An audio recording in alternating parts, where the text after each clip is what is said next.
Time once again for the Tattooed Traveler, and we're in Milwaukee. But as you're soon to find out, there's more to this great town than just cheese curds and cold beer.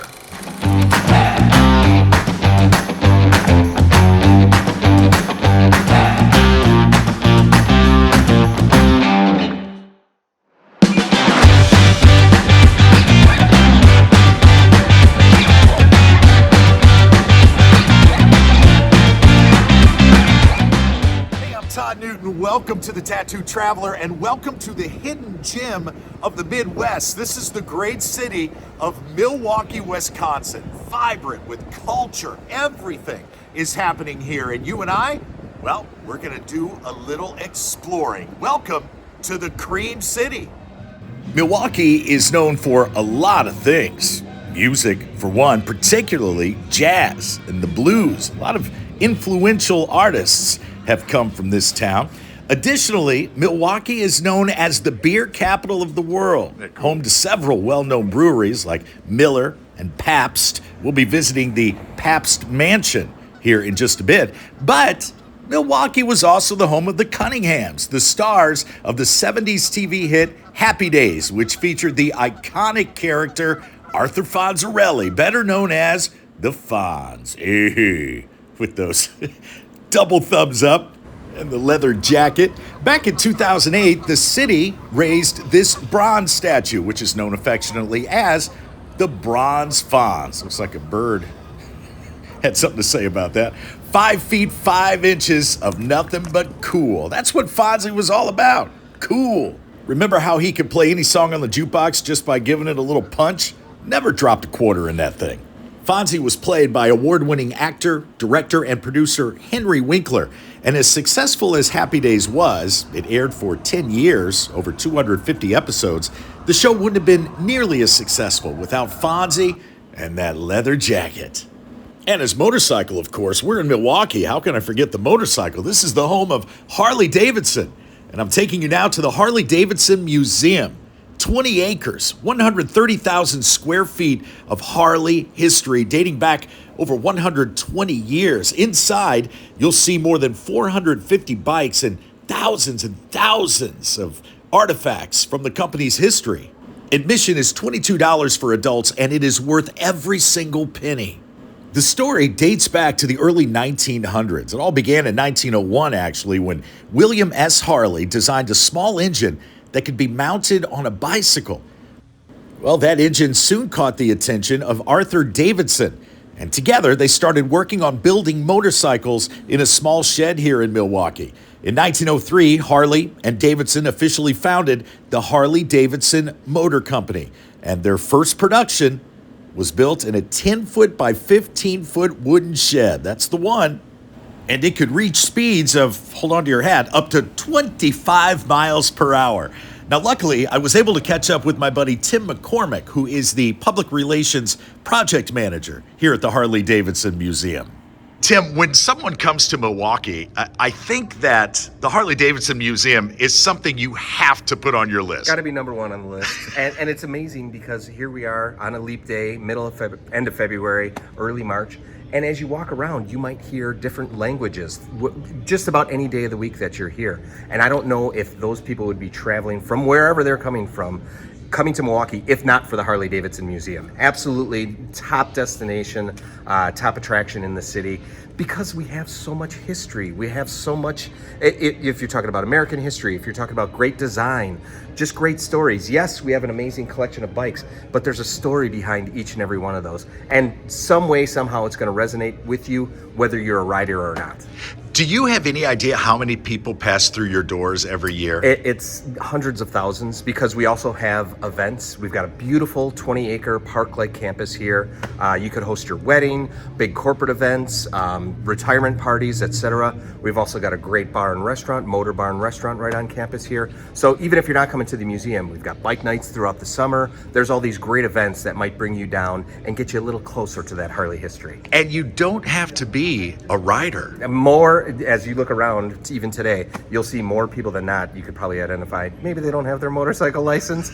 But like I say, there's just so many great stories to pull you in, so many different angles that you can attack the collection. You're going to find something for everybody here. And last question, is there one particular bike here that you knew it was coming?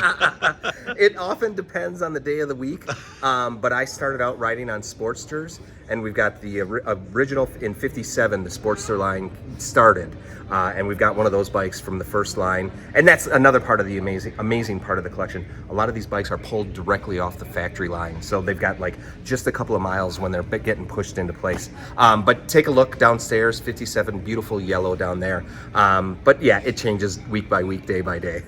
Oh, we're definitely going to visit that Roadster. But first, I want to take you to this exhibit. Now, during the Great Depression, Harley-Davidson faced financial challenges like just about every other company, but they managed to survive by focusing on producing motorcycles for law enforcement agencies and for the military.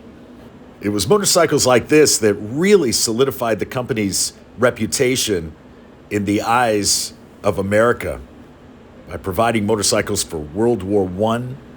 Wherever or whenever Americans needed somewhere to turn, someone to rely upon, like the U.S. mail, Harley-Davidson was right there. Now, in the 1920s, Harley-Davidson introduced some classic features like the V-twin engine and, of course, the teardrop fuel tank. These design elements became synonymous with the Harley-Davidson brand, and they are still used today.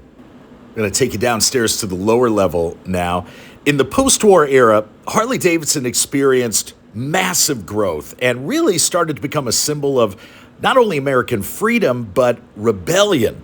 Down here is where we will see the Sportster that Tim was telling us about. The Sportster was introduced as a smaller, more affordable option, compared to the larger touring motorcycles in the Harley lineup. A little easier to handle, too. Very popular in the racing world. And I think most motorcycle enthusiasts would agree that the Sportster is often considered a nice choice for riders who are new to the Harley-Davidson brand. Its smaller size, lower seat height, manageable power make it an accessible option for riders of all skill levels. Also very popular for motorcycle customization enthusiasts. It's very easy to personalize and create a unique look. There's Tim's favorite right there.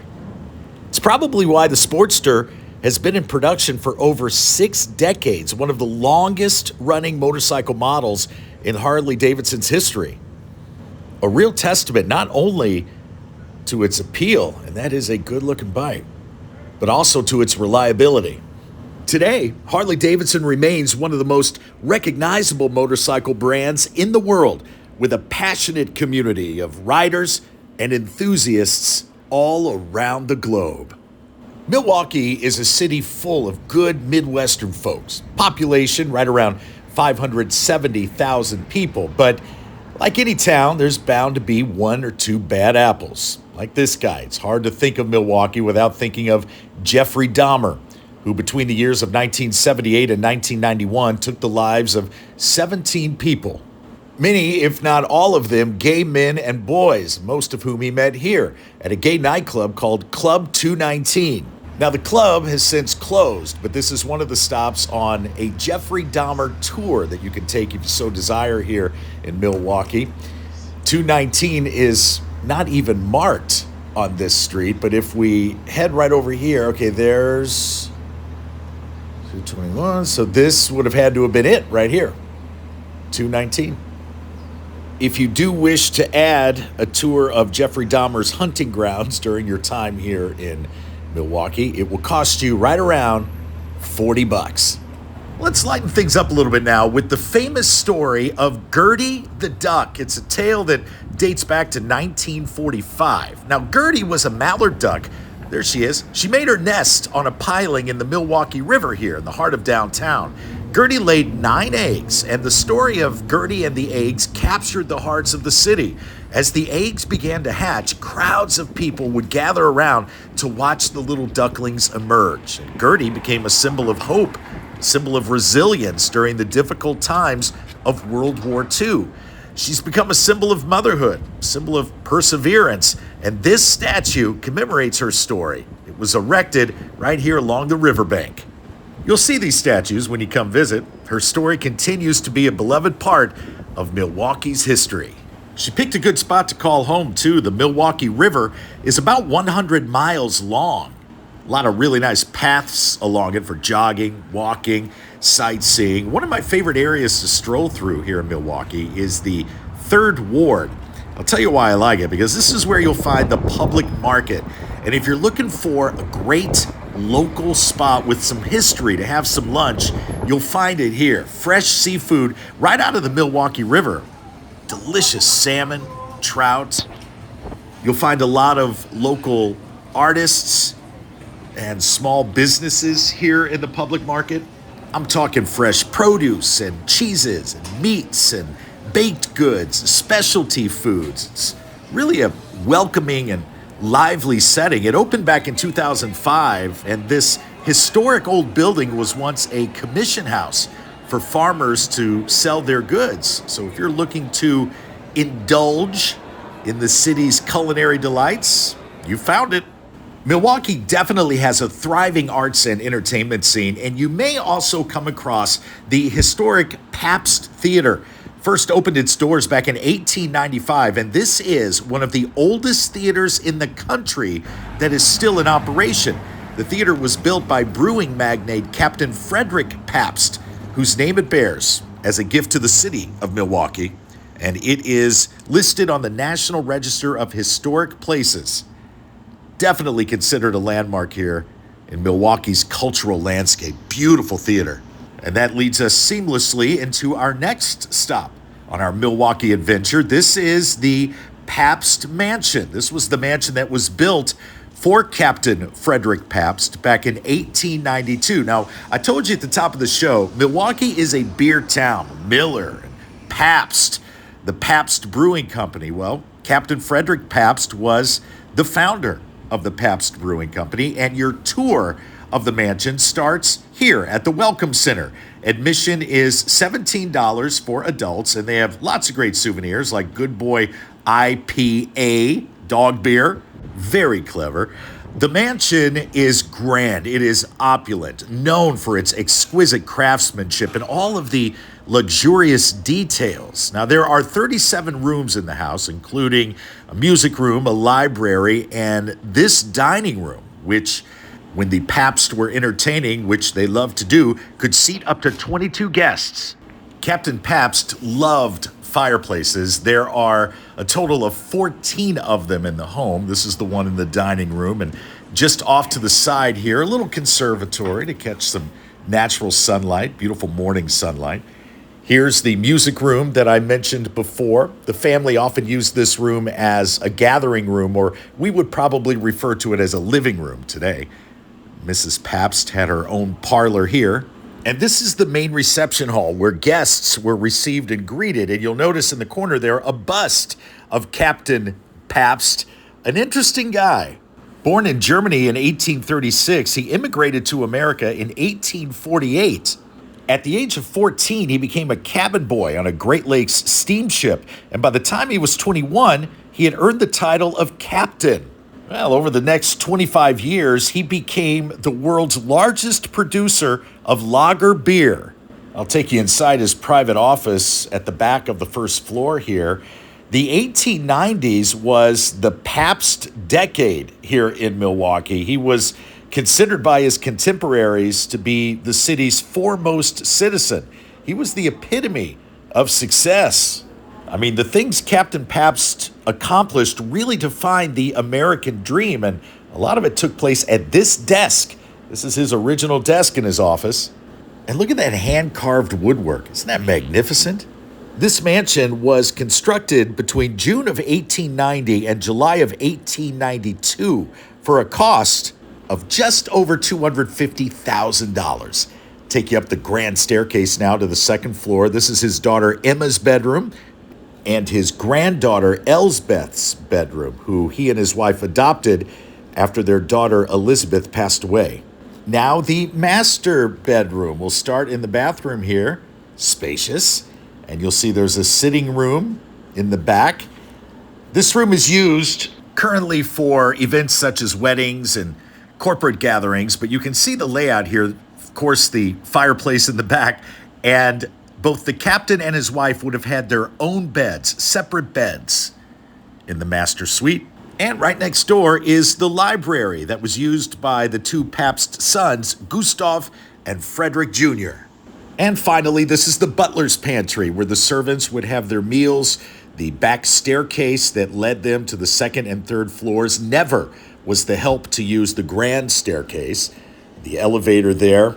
And I think this is really cool. Back here in the butler's pantry, Captain Pabst's safe. Look how big that thing is. Captain and Mrs. Pabst lived in this home until they passed away. He on New Year's Day, 1904, at the age of 67, and she 2 years later at the age of 58. I tell you what, seeing this home in person, it's really something. I hope you enjoyed our adventure here in the great city of Milwaukee, Wisconsin. I always appreciate you watching. Love spending this time with you. I'm Todd Newton, the Tattoo Traveler, and until we meet again a little further down the road, travel safely, all right?